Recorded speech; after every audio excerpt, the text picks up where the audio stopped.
네.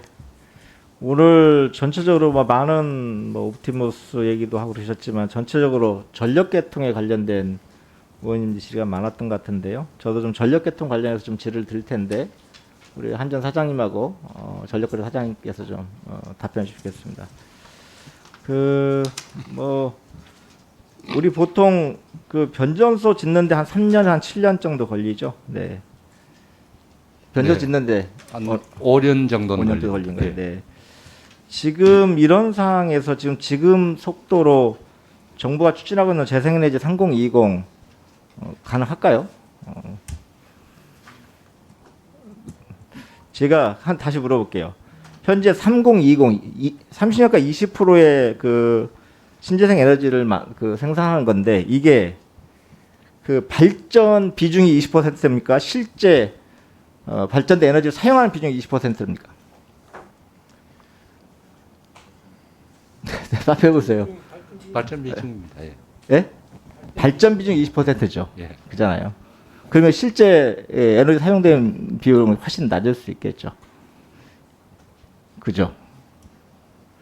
제가 드리고 싶은 말씀은 뭐냐면 현재 재생에너지를 하기 위해서 여러 의원님들이 재생에너지를 생산했는데 이게 개통이 연결 안 돼서 사용 못 하기도 하고 또 이게 재생 갖고 있는 여러 가지 변동성 문제 때문에 실제 안정적으로 사용 못 하니까 기저 발전을 먼저 하고 최종적으로 쓰기도 하고 이런 사항들 우리 제주도 사항들을 가지고서 이제 우리 김상원 의원님 말씀 지적해 주셨잖아요. 그래서 저는 좀 근본적으로 이 문제를 해결하는 방안이 좀 나올 때가 되지 않나 싶습니다.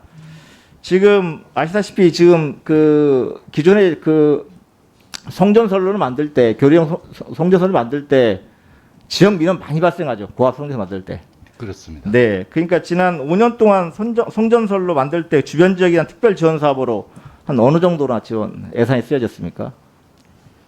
1km당 154 kV 두 라인을 건설하는데 밀양 이전보다 밀양 이후가 40% 더 듭니다. 그러니까 네. 그냥 보니까 한 5년 정도에 한 1,000억 이상이 좀 네. 어쨌든 그 지역 주민들의 좀 지원 사업으로 지원되고 이랬잖아요. 그래서 시간이 얼마 안 남았네. 그래서 이번 기회에 정말 우리가 3020이라고 하는 게 제대로 좀 우리가 좀 만드는 20이 되려면 우리 전력망을 좀 새롭게 좀 재편하는 걸 계획을 좀 이번 기회에 좀 만들 필요가 있지 않을까. 그게 해결되지 않으면 계속적으로 우리 야당 의원님들도 재생에너지에 대해서 반대하지 않으시거든요. 다 찬성하시는 거고.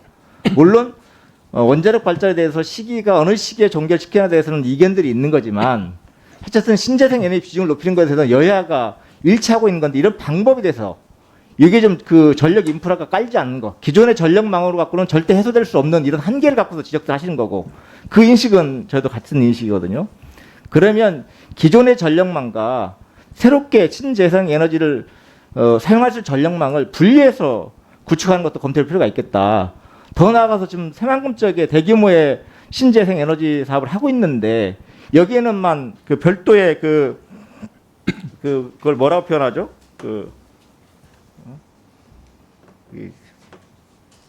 분산형 에너지 체계를 좀 만들어 보고 그리고 여기서 좀 전력이 남는 부분은 좀 다른 지역에 보내기도 하고 또 전북 새만금만 있는 게 아니라 지금 전라남도도 또 해상풍력을 준비하고 있고 또 태양광 준비하고 있고 해서 이렇게 좀 별도의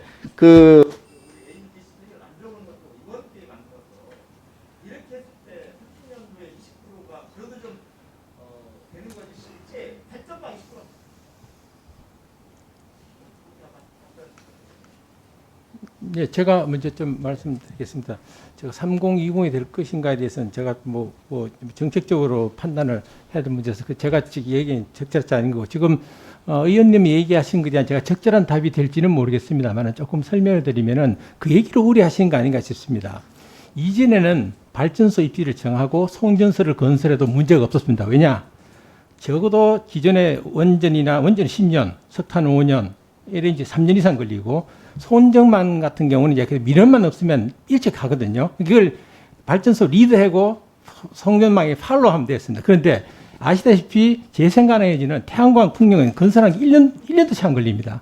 그러면 문제는 어떻게 되냐면 그걸 바꿔야 돼요. 수급 계획을. 어떻게 바꾸려고 하냐면은 이제는 발전소가 리드하는 것이 아니고 송전과 입지를 먼저 정하고 그것이 되고 난 다음에 거기다 발전소 넣는, 그러니까 리드 앤 팔로우가 바뀌는 그런 방식으로 하고 있고, 그래서 앞으로 전력 수급 계획은 개통, 입지 개통 중심의 어떤 계획을 먼저 가고 그 뒤에 재생안이 따라와야지만 얘기하셨듯이 그 미스매치가 안 생깁니다. 가히 했던 태양광 풍력 들어있는데 송전망에서 차는 샀는데 도로가 없어, 이런 문제가 안 생기려면은 그 입지 계획을 갖다가 먼저 정확하게 잡는 것이 중요하고, 이게 상당히 델리케이트한 문제입니다.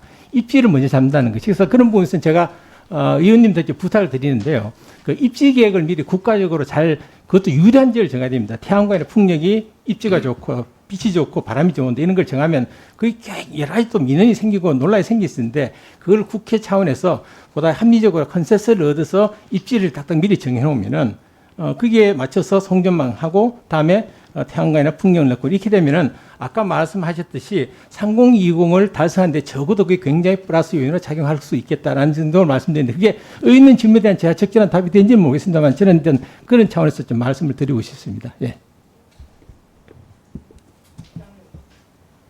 네, 뭐 더 전문가시고 개통 운영을 하시다 보니까 그 말씀에 저도 전폭 동감이고, 우선 대용량으로 이제 새만금이 됐던 서남해, 신안 이런 데는 지금 예를 들어서 신안에 8.2기가까지 될지는 모르지만, 그러나 예를 들면 5기가까지는 분명하다 한다면 저희가 선제적으로 좀 큰 규모는 미리 좀 하는 게 맞겠다 하는 생각이 들고, 그 다음에 조금 소소한 것은 이사장님 말씀대로 개통이 먼저 만들어지고 해당되는 여유가 있는 지역에다가 발전을 하는 그런 방법으로 조금 가야만 투자를 최소화할 수 있다 하는 생각이 듭니다. 하나만 좀 덧붙이면, 지금 이게 이제 야당 의원께서도 그 태양광이나 풍력의 난개발 이런 것도 많이 걱정하지 않습니까? 그죠?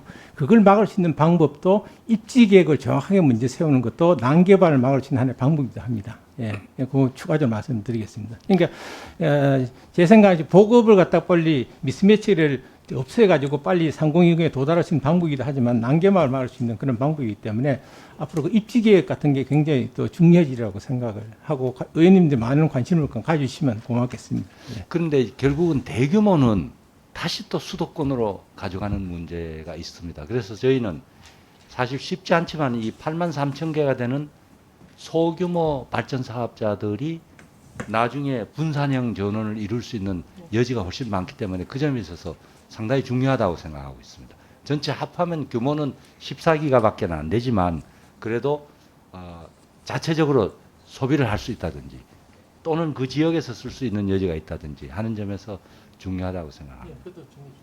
예. 다 하셨습니까? 네, 수고하셨습니다. 다음은 한무경 의원님 질의해 주시기 바랍니다.